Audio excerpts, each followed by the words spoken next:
আসলে আমি আসছি উত্তরা থেকে বন্যা কবলিত মানুষের পাশে দাঁড়ানোর জন্য বিশ্বস্ত প্রতিষ্ঠান আসন্না ফাউন্ডেশন অনেক দিন থেকে মানুষের সেবায় কাজ করছে।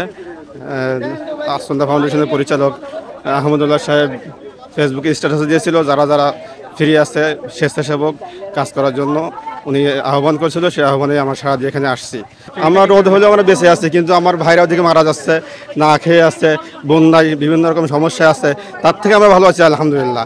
এই জন্য এই রোদটা আসলে তাদের বড় সমস্যা থেকে আমাদের সমস্যা কিছুই না। আমি বিশ্ববিদ্যালয়ের শিক্ষক, আমি জামালপুরে বঙ্গমাতা ইউনিভার্সিটিতে আছি সিএসসি ডিপার্টমেন্টে।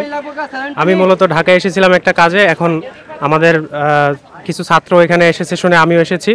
আসলে স্বেচ্ছাশ্রমের জন্য এটা অনেক একটা মোক্ষম সময়, একটা জাতীয় সংকট চলতেছে, একটা ভয়াবহ বন্যা চলতেছে।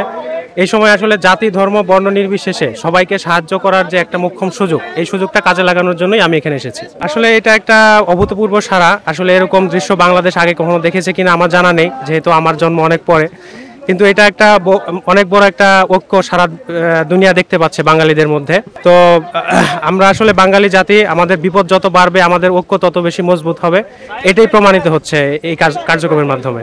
আমরা স্বেচ্ছায় করতেছি, এটা আমাদের ভালোবাসা।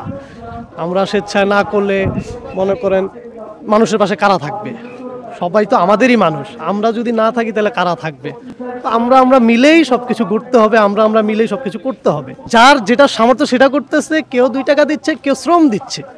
তো এখানে যারা আছে ম্যাক্সিমামই শ্রম দেওয়ার জন্যই আসছে, এখানে টাকাও দিচ্ছে শ্রমও দিচ্ছে। এটা হচ্ছে পাশে দাঁড়ানোর একটা ওয়ে।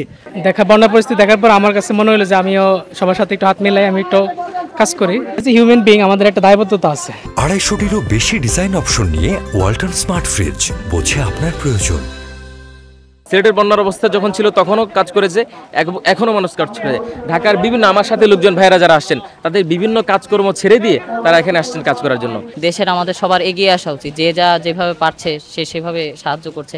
আমাদের কাছে অর্থ সামর্থ্য ছিল না, তাই আমরা ম্যান পাওয়ার দিয়ে আমরা ট্রাই করতেছি যাতে কতটুকু হেল্প করা যায় ততটুকু আমরা করি। আমি আসছি পল্টন থেকে আসন্না ফাউন্ডেশনের কর্তৃক মানুষের জনসেবায় যারা নিয়োজিত সকলে এখানে স্বেচ্ছাসেবী হিসেবে কাজ করতেছে। তো আমি একজন স্বেচ্ছাসেবী হিসেবে এখানে এসেছি। প্রচণ্ড রোদে ঠিক মতো দাঁড়িয়ে থাকা অনেকটা কষ্টসাধ্য ব্যাপার হয়ে দাঁড়িয়েছে, কিন্তু এই রোদের মধ্যেও স্বেচ্ছাসেবী যারা রয়েছেন, ত্রাণ প্যাকেজিংয়ের কার্যক্রমের সাথে সংশ্লিষ্ট যারা রয়েছেন, তারা অনবরত এরকমভাবে কাজ করে যাচ্ছেন। বিরতিহীনভাবে একটি বস্তা প্রায় 18 থেকে 20 কেজি ওজন হবে। একজন 2-3টা করে বস্তা নিজের হাতে করে ত্রাণের যেই পাহাড় আসন্না ফাউন্ডেশনের, সেখানে এসে তারা জমা করছেন।